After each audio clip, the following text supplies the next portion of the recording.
একজন মাদক সম্রাট প্রকাশ্যেই বলছে, আমার নাম মিরাজ, বাবার নাম আব্দুল কুদ্দুস, আমি গাঁজা ব্যবসায়ী, গাঁজা সেবন করি। প্রশাসন রে কইও পারলে ধইরা নিয়া যাইতে। মিরাজ পিতা আব্দুল কুদ্দুস গাঁজার ব্যবসা করে পারলে গিয়ে কইছে জানতা। এটা কোনো থ্রিলার সিনেমার দৃশ্য নয়, এটি একটি বাস্তব চিত্র।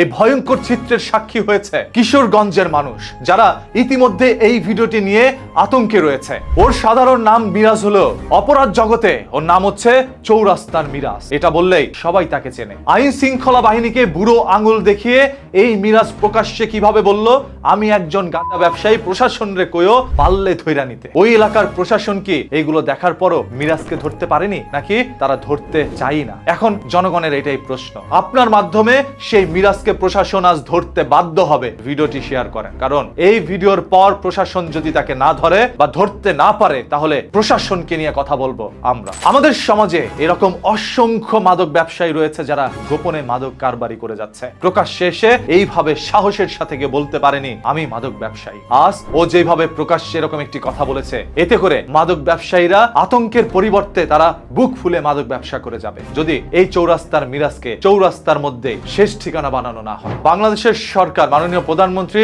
তিনি বলেছেন মাদকের বিরুদ্ধে জিরো টলারেন্স জারি। তাহলে প্রকাশ্যে কিভাবে মাদক ব্যবসায়ীরা এখনো বুক ফুলে বলতে পারে আব্দুল কুদ্দুসের পোলা আমি মিরাজ, পারলে প্রশাসন রে কইও আমারে ধইরা নিতে, আমি গাঁজা ব্যবসায়ী। প্রশাসনের কাছে কি এই কথা যায়নি? আরে আপনার চাইতে কি একজন মাদক ব্যবসায়ীর ক্ষমতা বেশি? নিশ্চয়ই সেটা নয়। যদি সেটা না হয়ে থাকে, তাহলে তাকে এখন ধরে এনে আবার এইটাই সোশ্যাল মিডিয়ার মধ্যে পাবলিক করে দেন। প্রশাসনকে বুড়ো আঙুল দেখানো সেই চৌরাস্তার মিরাজকে আমরা ধরেছি এবং তার সর্বোচ্চ শাস্তির দাবি আদালতে জানাবো, এবং সে আদালত যেন তার শাস্তিটি দ্রুততম অবস্থায় করে। আদারওয়াইজ আমাদের ট্যাক্সের টাকায় আসামিকে এক বেলা অন্ন আমরা তার মুখে দিতে চাই না। আপনারা বড় বড় এক একটা আসামিকে ধরে নিয়ে যান, আদালত থেকে তাকে জেলে প্রেরণ করা হয় এবং জেলের মধ্যে বছরের পর বছর আমাদের ট্যাক্সের টাকায় সে 3 বেলা অন্ন খায়। আমরা তো তাকে জেলে ভাত খাওয়ানোর জন্য জেলে পাঠাই নাই, পুলিশ তো তাকে জেলের ভাত খাওয়ানোর জন্য জেলে পাঠায় নাই। আপনারা যারা যারা বলেন থানার পুলিশ তাকে গ্রেপ্তার করে নিয়ে গিয়েছে, 2 দিন পর সে বেরিয়ে আসছে, মানে ওই থানার পুলিশই ভালো না। আপনারা কি জানেন একজন পুলিশ একজন মাদক ব্যবসায়ীকে ধরার জন্য নিজের পকেটের টাকা খরচ করে, দিনের পর দিন, রাতের পর রাত তার প্রতি